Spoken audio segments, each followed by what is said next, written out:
Bismillahirrahmanirrahim. Tasjilat Al-Manna, meniti sejarah tentang kejayaan salaful ummah. Inilah kisah yang kedua, Al-Bara' bin Malik Al-Ansari radhiyallahu anhu. Dia adalah seorang yang kusut berdebu, tubuhnya kurus kering.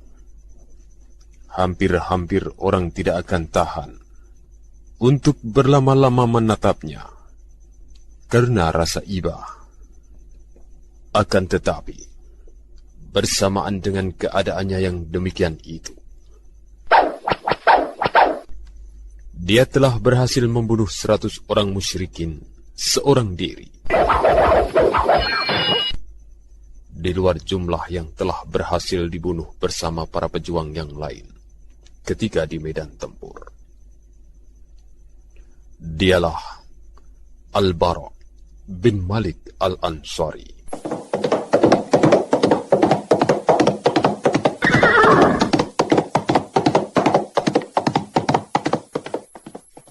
Dia adalah pejuang yang gagah berani, sehingga dengan keberaniannya yang besar itu menyebabkan Amirul Mukminin Umar ibnul Khattab radhiyallahu anhu berpesan kepada para pegawainya di seluruh pelosok daerah untuk tidak mengangkatnya sebagai komandan pasukan, karena dikhawatirkan dengan keberaniannya akan menyebabkan pasukannya binasa. Dialah Al-Bara' bin Malik Al-Ansari radhiyallahu anhu, saudara kandung dari Anas bin Malik radhiyallahu anhu, pembantu Rasul sallallahu alaihi wasallam. Kisah ini dimulai semenjak saat-saat pertama setelah wafatnya Rasulullah sallallahu alaihi wasallam. Pada saat itu, mulailah bermunculan kabilah-kabilah Arab yang keluar dari agama Islam secara berbondong-bondong, sebagaimana mereka dahulu masuk ke dalam agama ini dengan berbondong-bondong pula. وَمَا مُحَمَّدٌ إِلَّا رَسُولٌ قَدْ خَلَتْ مِنْ قَبْلِهِ الرُّسُلُ أَفَإِنْ مَاتَ أَوْ قُتِلَ انقَلَبْتُمْ عَلَى أَعْقَابِكُمْ وَمَنْ يَنقَلِبْ عَلَى عَقِبَيْهِ فَلَنْ يَضُرَّ اللَّهَ شَيْئًا وَسَيَجْزِي اللَّهُ الشَّاكِرِينَ. Dan tidaklah Muhammad itu kecuali seorang Rasul, dan telah mendahuluinya para Rasul sebelumnya. Maka apakah jika dia mati atau terbunuh, kalian akan kembali kepada kekufuran? Dan barang siapa yang kembali kepada kekufuran, maka tidak akan memadaratkan sedikitpun terhadap Allah, dan kami akan membalas orang-orang yang bersyukur. Tidaklah tersisa lagi orang-orang yang memeluk agama Islam kecuali penduduk Makkah, Madinah dan Taif, serta beberapa kelompok yang terpisah di sana-sini dari orang-orang yang Allah Subhanahu wa Ta'ala kokohkan hati-hati mereka dengan keimanan.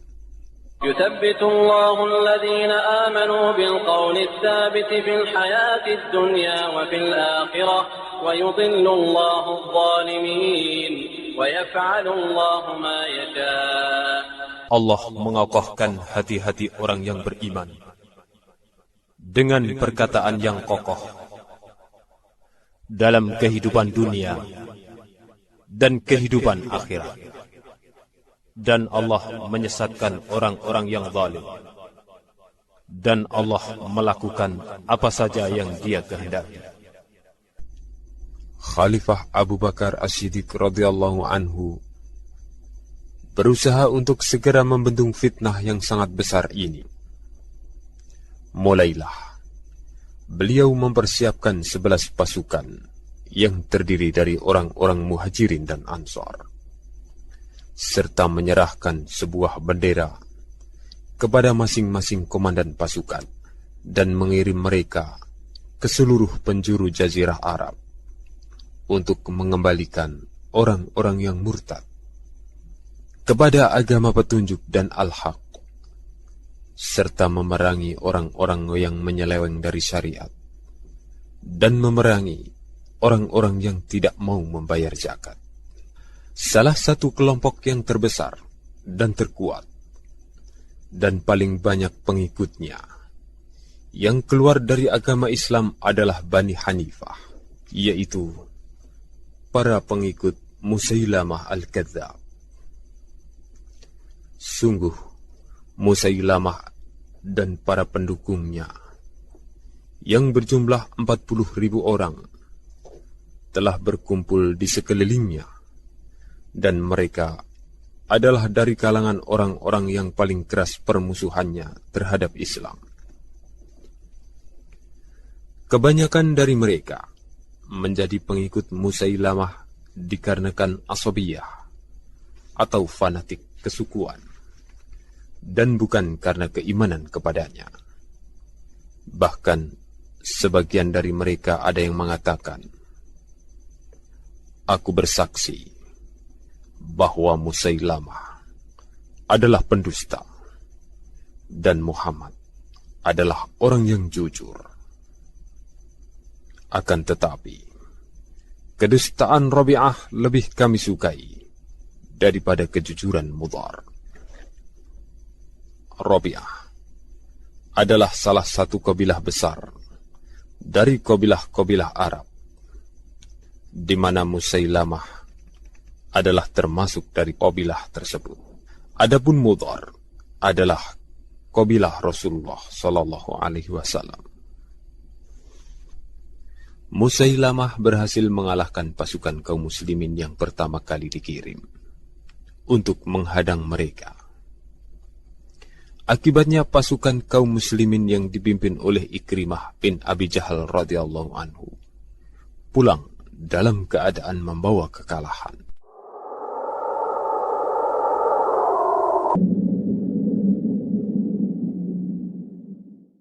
Akhirnya Abu Bakar radhiyallahu anhu mengirimkan pasukan yang kedua yang dipimpin oleh Khalid bin Walid radhiyallahu anhu. Tergabung dalam pasukan tersebut kaum muslimin dari kalangan Muhajirin dan Ansar. Tidak ketinggalan pula Al-Bara' ibnu Malik Al-Ansari radhiyallahu anhu dan beberapa orang dari kaum muslimin yang pemberani.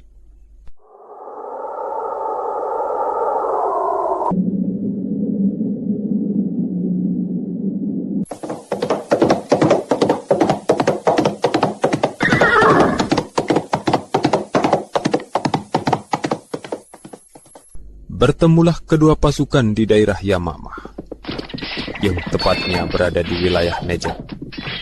Tidak selang berapa lama, tampaknya kemenangan mulai terlihat berada pada pihak Musailamah dan para pengikutnya.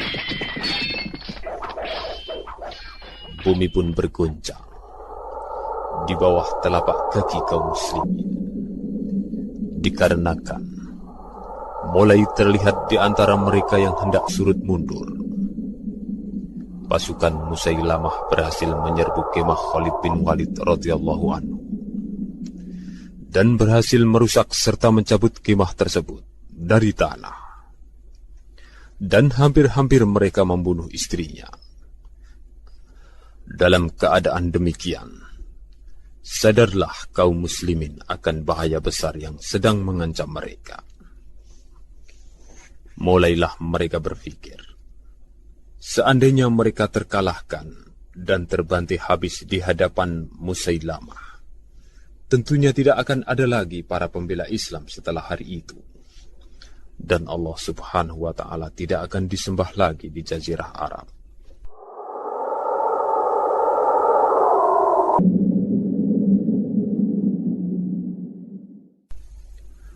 Mulailah Khalid bin Walid radhiyallahu anhu kembali mengamati pasukannya, merubah taktik perang dengan cara memisahkan antara kaum Muhajirin dan kaum Ansar, dan orang-orang pedalaman dari yang selain pedalaman.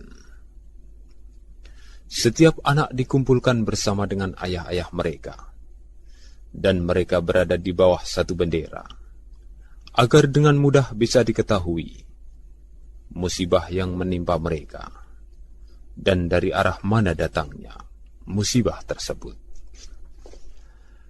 Kembalilah pertempuran berkecam dengan seru, sehingga belum pernah diketahui pertempuran yang semisal dengan itu sebelumnya.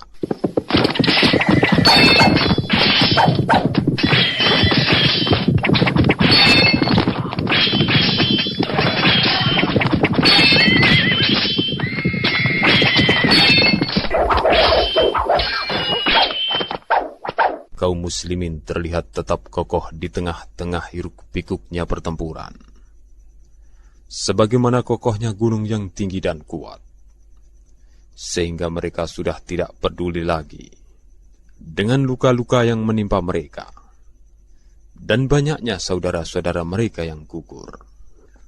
Pada saat itu, mulailah terlihat kepahlawanan kaum muslimin yang tidak ada taranya, sehingga hampir-hampir sulit untuk dilukiskan dan disebutkan satu persatu.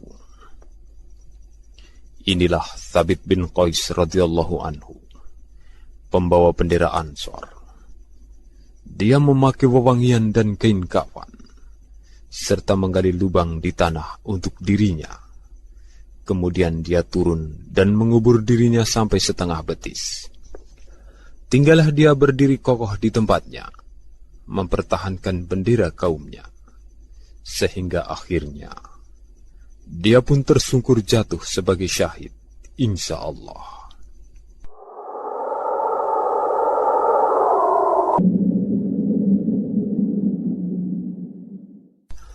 Disusul berikutnya Zaid bin Al-Khattab radhiyallahu anhu, saudara dari Umar bin Khattab radhiyallahu anhu. Dia menyeru kaum muslimin dengan mengatakan, "Wahai manusia, tetaplah kalian kokoh, perangilah musuh-musuh kalian, dan majulah ke depan.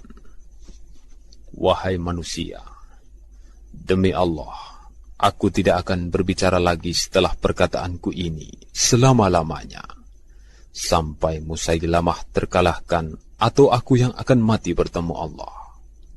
Sehingga aku akan berhujah di hadapan Allah dengan hujahku." Kemudian dia maju untuk menyerang musuh, dan terus-menerus bertempur sampai akhirnya gugur.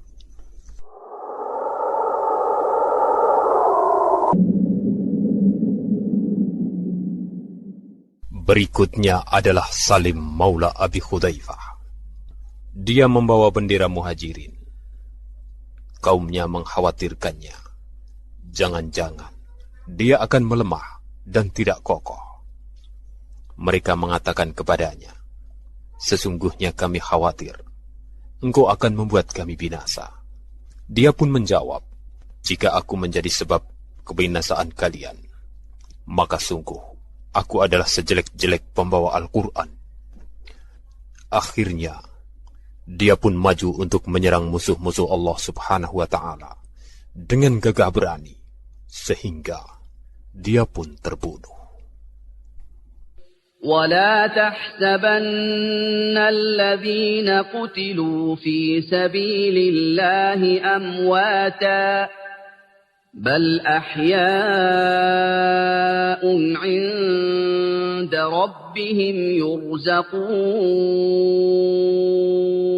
Dan janganlah sekali-kali kalian mengira bahwa orang-orang yang terbunuh di jalan Allah itu mati. Bahkan mereka hidup di sisi Rabb mereka dan mendapatkan rizki. Hanya saja kepahlawanan Al-Bara' bin Malik radhiyallahu anhu lebih menakjubkan. Mari kita simak apa yang dia lakukan. Hal itu diawali ketika Khalid bin Walid melihat bahwa pertempuran semakin memanas. Dia mengarahkan pandangannya ke arah Al-Bara' bin Malik radhiyallahu anhu dan berkata, "Perhatikanlah kaummu, wahai pemuda Ansor. Maka Al-Bara' berpaling ke arah kaumnya dan berkata, "Wahai sekalian Ansor, janganlah ada salah seorang di antara kalian yang berpikir untuk kembali ke Madinah. Tidak ada lagi Madinah bagi kalian setelah hari ini. Yang ada hanyalah Allah yang Maha Esa. Kemudian surga." Kemudian dia pun maju untuk menyerang kaum musyrikin, dan kaumnya pun mengikutinya. Mulailah dia memecah barisan musuh, serta memenggal leher-leher mereka dengan pedangnya, sehingga menjadi gentarlah Musailamah beserta pasukannya. Mereka akhirnya berlindung dalam sebuah kebun, yang kebun tersebut akhirnya dikenal dalam sejarah sebagai Hadiqatul Maut atau kebun kematian. Dikarenakan banyaknya manusia yang terbunuh di dalamnya pada hari itu. Hadiqatul Maut adalah sebuah kebun yang luas dan dikelilingi tembok yang tinggi. Musailamah beserta ribuan pasukannya menutup pintu-pintu kebun tersebut dan berlindung di balik tembok. لأنتم أشد رهبة في صدورهم من الله ذلك بأنهم قوم لا يفقهون. Dan sungguh rasa takut mereka terhadap kalian adalah lebih besar dari takut mereka kepada Allah. Hal itu dikarenakan karena mereka adalah orang-orang yang tidak memahami. لا يقاتلونكم جميعا إلا في قرى محصنة أو من وراء جدر بأسهم بينهم شديد تحسبهم جميعا وقلوبهم شتى ذلك بأنهم قوم لا يعقلون. Dan tidaklah mereka memerangi kalian kecuali dari dalam benteng atau dari balik tembok, dan permusuhan di antara mereka sendiri adalah sengit. Kalian mengira bahwa mereka itu bersatu padu, padahal hati mereka tercerai-berai. Yang demikian itu karena mereka adalah orang-orang yang tidak berfikir. Mulailah pasukan Musailamah melempari kaum muslimin dengan anak-anak panah mereka dari dalam kebun. Anak-anak panah tersebut berjatuhan di atas kepala kaum muslimin bagaikan hujan. Dalam keadaan yang genting seperti itu, tampillah Al-Bara' bin Malik radhiyallahu anhu seraya berkata, "Wahai kaum muslimin, letakkanlah aku di atas perisai, dan angkatlah perisai di atas tombak-tombak kalian. Kemudian lemparkanlah aku ke dalam kebun, dekat dari pintunya. Bisa jadi aku akan mati sebagai syahid, atau aku akan membukakan pintu untuk kalian." Dengan sekejap mata, duduklah Al-Bara' bin Malik radhiyallahu anhu di atas perisai, dan dia adalah seorang yang kurus kerempeng, sehingga cukup ringan bagi mereka.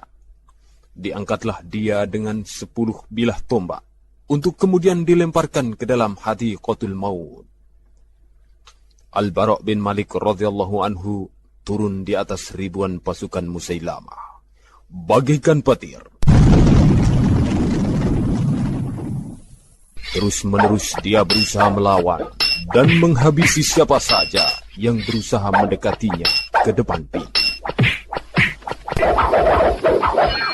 Dipenggalah kepala-kepala mereka, sehingga berhasil menewaskan 10 orang di antara mereka, dan kemudian berhasil membuka pintunya. Dengan sebab itu, sekitar 80 lebih luka-luka menimpanya, berupa lemparan anak panah dan pukulan pedang. Kaum muslimin masuk menyerbu ke dalam Hadiqatul Maut, bagaikan gelombang yang besar, melalui pintu-pintu dan tembok-temboknya.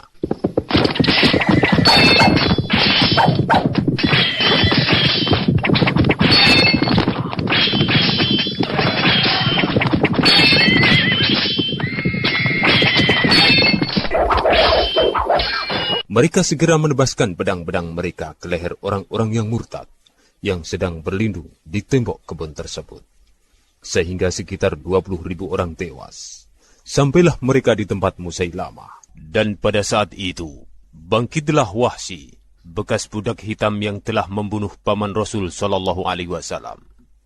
Yang ingin menebus kesalahannya, dia terus-menerus mengintai dan mencari-cari di mana Musailamah berada. Akhirnya kesempatan itu pun datang. Tampaklah Musailamah berdiri dengan memegang pedangnya. Kemudian dia pun mempersiapkan tombak pendeknya, yang mana tombak tersebut pernah menembus perut Hamzah radhiyallahu anhu. Maka tatkala dia melihat kesempatan itu telah datang, dia tidak menyia-nyiakan kesempatan itu sedetik pun. Dan dilemparkanlah tombak pendek itu ke arahnya. Dan jatuhlah pendusta itu berkalang tanah. Bersamaan dengan itu, melompatlah salah seorang sahabat Ansor. Kemudian menebaskan pedangnya di tubuh Musailamah. Dan selesailah riwayat sang pendusta, Musailamah Al-Kadzdzab.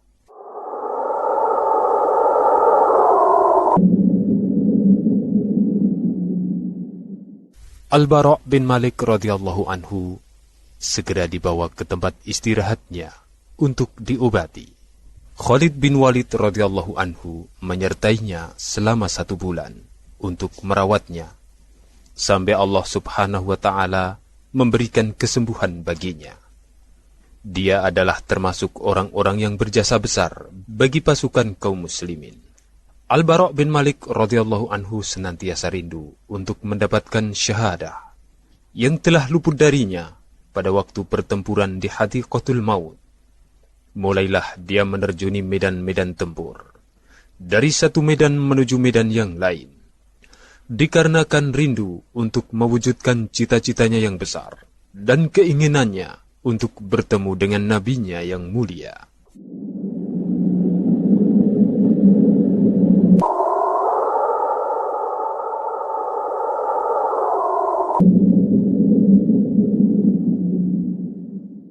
Tibalah hari pembukaan kota Tustar di negeri Persia. Pasukan Persia telah berlindung di salah satu benteng yang tinggi dan kokoh. Sementara pasukan muslimin berusaha untuk mengebung mereka, sebagaimana gelang yang melingkar di pergelangan tangan. Maka tatkala pengepungan telah berlangsung lama, dan pasukan Persia semakin bertambah lemah, mereka mulai mengayunkan dari atas benteng rantai-rantai dari besi yang ujungnya terdapat kait-kait dari baja yang dibakar menyala-nyala. Kait-kait tersebut menyambar dan menusuk tubuh-tubuh kaum muslimin, sehingga tubuh-tubuh mereka tersangkut padanya. Kemudian rantai-rantai tersebut ditarik, dan tubuh-tubuh mereka terangkat ke atas, dalam keadaan meninggal atau hampir meninggal. Di antara kaum muslimin yang tersangkut kait-kait tersebut adalah Anas bin Malik radhiyallahu anhu, saudara kandung Al-Bara' bin Malik radhiyallahu anhu. Maka ketika melihat keadaan saudaranya yang demikian itu, melompatlah Al-Bara' bin Malik radhiyallahu anhu ke dinding benteng untuk kemudian memegang rantai yang menarik saudaranya. Mulailah dia berusaha untuk melepaskan kait tersebut dari tubuh saudaranya, sehingga tangannya pun terbakar dan mengeluarkan asap. Dia sama sekali tidak memperdulikan tangannya, sampai bisa menyelamatkan saudaranya. Terjatuhlah Al-Bara' ke tanah, setelah tangannya berubah menjadi tulang yang tak berdaging.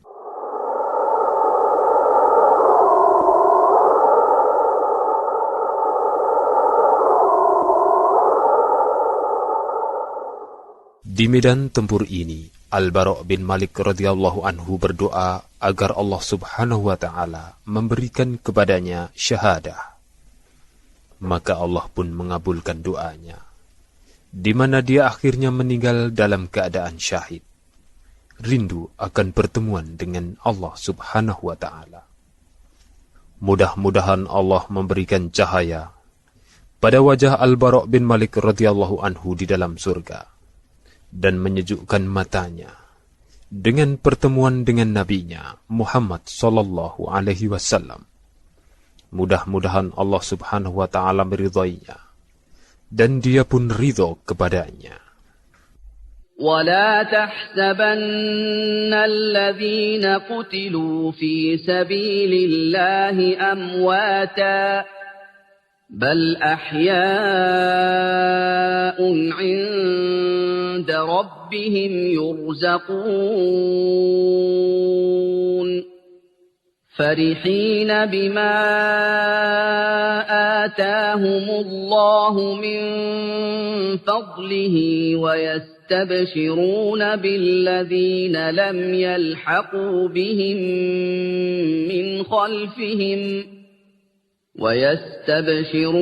بالذين لم يلحقوا بهم من خلفهم ألا خوف عليهم ولا هم يحزنون يستبشرون بنعمة من الله وفضل وأن الله لا يضيع أجر المؤمنين